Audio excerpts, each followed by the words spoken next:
Welcome back, boys and girls, to Storytime and Kinder with Mr. Robinson. Listen, we're still on our chapter book, Zoey and Sassafras, Dragons and Marshmallows. Today, we are going to tackle Chapter 9, Sassafras. Chapter 9 is Sassafras. Right now, I want you to go ahead and pause the video, and I want you to make a prediction. Tell me what, or tell whoever it is that you're watching the video with. Go and tell mama, daddy, whoever it is, let them know. Say, hey, this is my prediction. This is what I think is going to take place in this story. What is it going to be about? Sassafras? What's going to happen with Sassafras? Is he going to help? Is he going to do something? I don't know. You make that prediction. Once you get finished, then go ahead and unpause the video because we are getting ready to start. So here it is. We are on Chapter 9, Sassafras. And let's get started. I woke up early and reached out to give Sassafras his morning snuggle. His usual spot by my feet was cold and empty. I sat up and looked around my room. No Sassafras. Sassafras, I hollered. Sassafras, still nothing. He was always here when I woke up. Where could he be? He had to be around here somewhere. Maybe he went out to the barn. I quickly threw on a jacket and a hat. It sure was cold out. I opened the barn door and called out, Sassafras, are you here? Instead of running to greet me, I heard him meow from Marshmallow's pen. I peeked at them. Sassafras, you scared me. What are you doing in here? Were you missing Marshmallow, sweet boy? I held out my hand expecting Sassafras to come over for his morning cuddles, but he wouldn't budge from the dragon's side. I got closer and put a hand down to pet both Sassafras and Marshmallow. As soon as my hand touched Marshmallow's back, I jumped. He was like a block of ice. Why was he so cold? And he wasn't moving. Oh no, something was really wrong. And then it hit me. Our little dragon was a reptile. How could I have forgotten that reptiles can't make their own heat? I jumped up to my feet in search of a heater. Thankfully, the third cabinet I looked in had one. I let out a big sigh of relief. I plugged it in and set it in the pen facing the dragon. I should have remembered this. Only a few months ago, my friend Sophie went on vacation. She had just gotten the sweetest little baby lizard as a pet. I was over the moon excited to watch him while she was gone. When she brought him over, this big lamp thing was resting on top of his terrarium.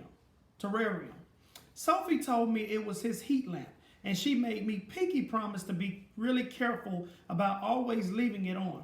I thought that was weird, so I asked her why. He needs something to make him warm all the time. He's cold-blooded, so he can't do it himself, she told me. If you don't plug in the lamp, he can get really sick or die. After Sophie left, I asked my mom to tell me more about what being cold-blooded meant. Reptiles are cold-blooded, Mom told me. Mammals like Sassafras and us keep warm using energy from the food we eat. We can even keep ourselves the same temperature by sweating when we are too hot and shivering when we are too cold. We are warm-blooded animals. But reptiles like Sophie's lizard can't use food energy to keep themselves warm. She continued. Reptiles can't shiver to warm themselves up either. They are cold-blooded animals. In the mornings, you can often spot cold-blooded animals warming their bodies with heat from the sun. Once they're warm enough, they slither, crawl, or hop away. At night and in the winter, they find caves or burrows or other animals to huddle up with to keep warm. It is important to keep pet reptiles at a safe temperature using something like a heat lamp. Good thing Mom had a little heater out here in the barn. Now that the pen was nice and warm, the baby dragon started moving a bit. He picked up his head. Phew! I let out a breath I hadn't realized I had been holding. Marshmallow took a few more steps, then stumbled and fell to the ground. He didn't get up. I fixed the temperature. I fed him the night before. What could be going on? He let out a heartbreaking whimper and half closed his eyes. Oh no! Was he dying? I didn't know what to do. My heart pounded. I walked one way, then another. I needed something. I needed my mom. So tomorrow we're going to be talking about chapter 10. We're going to read chapter 10, The Call. Now, listen, you already know every time that we read our chapter, you guys guessed that I have questions for you. So listen, today, question number 1, what does cold-blooded mean? What does cold-blooded mean? After reading the text, what do you think cold-blooded means? Number 2, how did Sassafras help Marshmallow? How did Sassafras help Marshmallow? And question number 3, how was Zoey feeling throughout all of this? How was Zoey feeling?